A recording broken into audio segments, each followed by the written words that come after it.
Hey guys, how's it going? It's Crazy Dog. It's been a crazy couple of days and I've actually made this video over a couple of times. Congratulations to those who got the 27% gains from watching my previous video, but I still think there's a lot of upside. There's been some big news that has happened. Obviously, Magnachip has entered into a definitive agreement with Wise Road Capital at about $29 per share. And one thing I want to make clear is that this DA, this definitive agreement, although it sounds definitive, it's actually just like an engagement to a marriage. It's definitely a commitment, but it's not final, and there are consequences if you leave. The title of today's video is going to be MX Part 4, announced at 29, initial 27% gain, but the war is just beginning, and I think there's still 92% more upside.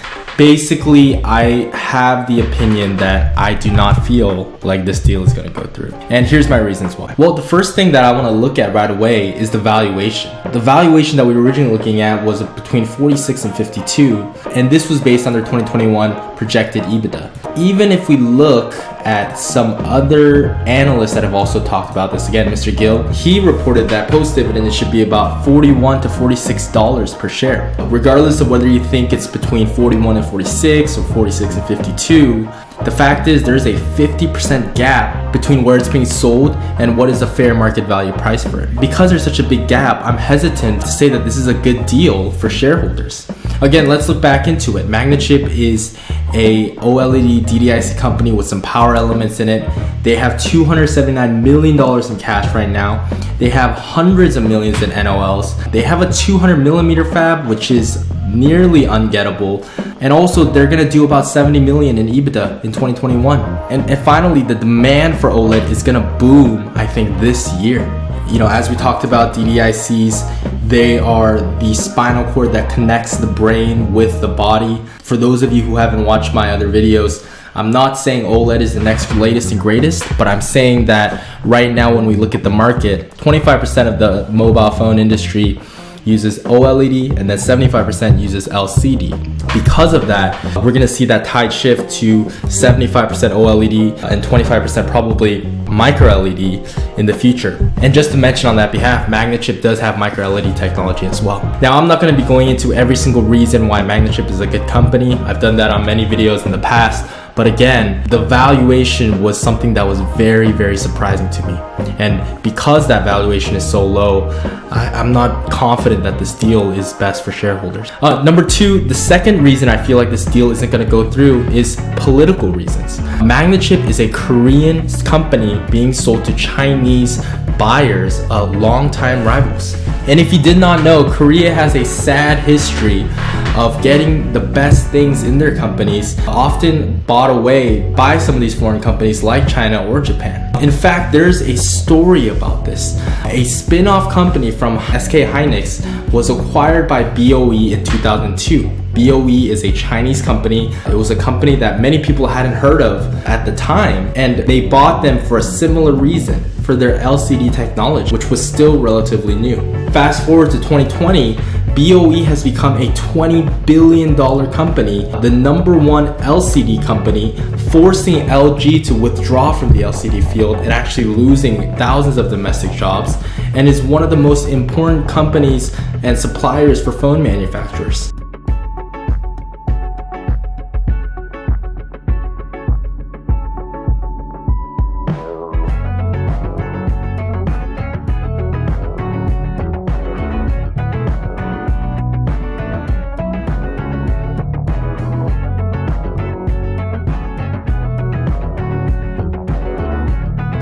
Now, just to preface, I'm not saying BOE is a bad company. There cannot be enough credit given to BOE for making this amazing acquisition of about $500 million adjusted for inflation for 2021 dollars. And it's one of their most important turning points. But you can see there's a history where Koreans feel like they're always getting screwed over in one way or another. And so the political reasons looks like there's a big disagreement with how things are moving. The third reason I feel like this deal may not go through is national interest. Semiconductors will become one of the most important industries in the next 10 years. Korean semiconductors, while the industry is small, has an opportunity to take part in the next generation of wealth due to the major big semiconductor companies, including Samsung, including SK Hynix, and to a certain portion, Magnachip. Another thing that I wanted to mention is Korea is a country with very limited natural resources.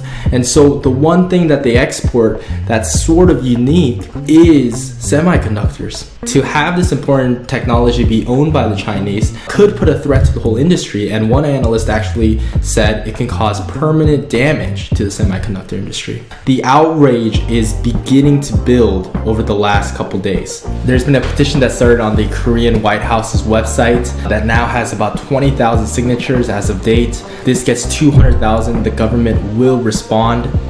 There's been a report that comes out that says the Ministry of Trade has asked for more information to determine if Magnachip is considered its national core. They redid their rules on national core policies early in January, and so this will be potentially a precedent-setting case. If so, they can block the acquisition. And finally, a Korean assemblyman, Koo Ja-geun, came out and said that he is not in favor of this Chinese buyer coming in and taking Magnachip. And so again, if we get back to it, the reasons I feel like this deal may not go through is because of the valuation, how cheaply it's priced, because of political situations surrounding this, and also the national interest surrounding this. Now, the key thing that I'm looking at is that public sentiment is shifting, and this is starting to hit mainstream news, and more people are starting to take a look at this because of these reasons. And if there was none of this, I think there's a possibility this deal could slide through, but because the narrative is shifting in this way, I don't know if this deal can realistically go through. And again, the three reasons are the valuation, the political reasons, and again, the national interest. So why did Magnachip agree to this deal then? Well, I've thought about this from multiple angles, and it's led me to two conclusions. Number one, either Magnachip has made some really bad decisions. As a management, they lost the conviction that they once had. They feel like, man, this has been tough. We haven't been able to raise our stock price. Again, is not the indicator of everything, but they recognize that it's difficult dealing with investors, and they're wanting to find a way out. And they took the first offer that came and they just ran with it. Now, if that's the case, it's a sad situation, but I understand where they are coming from and how fatigued and tired they may be. There's another possibility that may be possible, which is Magnachip is actually really smart. You see, Magnachip might be playing chess while we're playing checkers. Let's think about Magnachip's goal. Their goal is to get the best prices possible as quickly as possible. It's possible that Magnachip took this lowball offer from a controversial buyer in the hopes that this would stir a bidding war. They knew that the legal battles may be too much for this deal to actually go through, and it's important to note that this definitive agreement, although it sounds definitive, it's not definitive at all. It's an engagement as opposed to a marriage. There are benefits if actually this deal doesn't go through. In fact, we can look at the definitive agreement here that says if due to governmental authority this deal falls apart, the buyer, Wise Road, would have to pay Magnachip about $70 million in cash. And again, if Magnachip decides to take a better deal, they'll need to pay about $40 million in cash to Wise Road. And again, the 40 million, the 1 to 3% is really not that big of a number compared to the 50% gap between what I feel is what they're being purchased at compared to what I feel is their fair market value. It's also important to remember that the chair of Magnachip, Camilo Martino, has been involved in many different mergers and acquisitions, including the sale of Cypress Semiconductors. And so again, I don't know how likely this is kind of speculation, but it's possible that either Magnachip is really made some poor decisions, or they're actually playing chess again while we're playing checkers. And so to get back to it, what are the likely outcomes in this situation? Well, there's a couple, and let me go through them. Number one, the regulators do not approve the sale, right? Like I mentioned, there's a lot of public interest starting to come in now. There's people in the mainstream media that are talking about it, and public outrage and or national interest can force regulators to not approve this sale. Now, I will admit this is a little bit more difficult because the Korean government administration that is currently in power has been pro-China, but the deal size may be too small to ruffle any feathers, but at the same time, it might be significant enough to the people where Korea makes a decision to stop this deal from going through. Number two, another option is a better buyer comes in and outbids. Like we mentioned in my tweets, there could be a domestic buyer that comes in, possibly LG, who's been reported to have some interest, and they say, hey, we want to offer a higher bid, and they have the opportunity to, again, protect country's industry. For LG, this would be a perfect redemption story because remember, they left the LCD business, and partially due to BOE becoming such a dominant force in LCD, partially due to what happened with BOE and Hydis back in 2001 to 2003. The narrative is set in that situation for LG to come in and say, hey, we're gonna protect our country, we're gonna buy this company, and who knows what happens from there. It's important to know that LG chairman has a personality that would seem to act in this situation. Pu Guangmo is the LG's chairman, and he's been known to act more ethically than others, and he seems to be young-minded and open enough to consider such a situation. But again, pure speculation, but I think that this could be a potential outcome that we're looking at. Number three, another outcome could be that shareholders do not approve. When we look at the top shareholders like Oaktree or Rubrik or Tornado Partners, Morgan Stanley, maybe they took a look at this and say, wow, this deal is just too low, we're not going to accept it. Now, it seems unlikely. It seems unlikely because a lot of these guys have been holding for many, many years, and I think they're happy to find a way out, but it is a possibility that I just want to throw out there.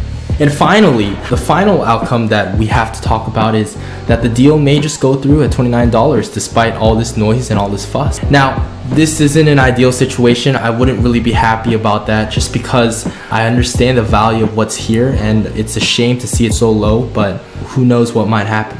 And so now that we understand why I feel like this deal may not go through, what are the potential outcomes that may happen, what are the best moves to make in this situation? Well, I'm not a financial advisor, so I'm not telling you guys to do anything, but here's what I'm doing, and you guys can consider if it fits your strategy. Number one, anytime it's under $29, I'm looking for opportunities to buy. Like I said, I understand the intrinsic value of this company, which is something between 46 and 52. They have too much on the books, in my opinion, to be considered anything less, especially looking at their comps. So when I buy, I'm buying with the recognition that I have a safety of 29, a sort of a new standard for Magnachip, so to speak, but a potential to jump nearly 100%. Recognize that I want to emphasize that due to the factors listed above, there's a likelihood that this deal may go through, but personally, I think it's more likely that it may not go through. Number two, I think the other main thing that I'm looking at is voicing my disdain. I recognize I'm just one shareholder.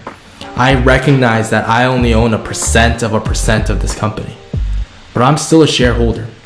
And I still have a voice. And so what I've been doing is I've been going on to the Korean White House website, and I've actually signed this petition. I'll translate this to English just to make sure everyone can see. You just need to go down here and click agree. And from there you can choose Twitter or Facebook or Naver or Kakao to log in. And then from there, all you need to do is click agree again, and then click OK. And then that's it. Again, if we get 200,000 signatures within a month, the government will respond to this. And so that's something I'm doing as an investor to make sure that we have the best options on the table. Another thing I'm doing is I'm emailing investor relations. I'm saying, hey, as a shareholder, I do not think this deal is in our best interest. I respectfully ask that you review this deal in its entirety. And again, a lot of these things, they may not do much, but I recognize that there are some things that I can do, and I need to do them. And I think that if there are others that feel the same way, that's how we can make an impact in any scenario. And finally, the last thing that I'm doing is I'm sharing the news. I'm telling others about, hey, there's something going on here and it's not right. I don't think it's a good valuation. Will this make an impact? I'm not sure. But again, I'm a shareholder with a voice. I'm doing whatever I can in my abilities. And so again, bring it back. For all of you that watched my previous videos and were able to benefit off the 27% gains, congratulations. It's been a hell of a ride. But personally, I don't feel that this is over. I feel like it's far from over. And really, every action we make now will dictate the future of this company. So thanks for watching, guys. Make sure you guys like, subscribe, comment, follow me on Twitter. I'm updating there quite regularly just because it's harder to make videos than to tweet something else. And I'll talk to you again next time.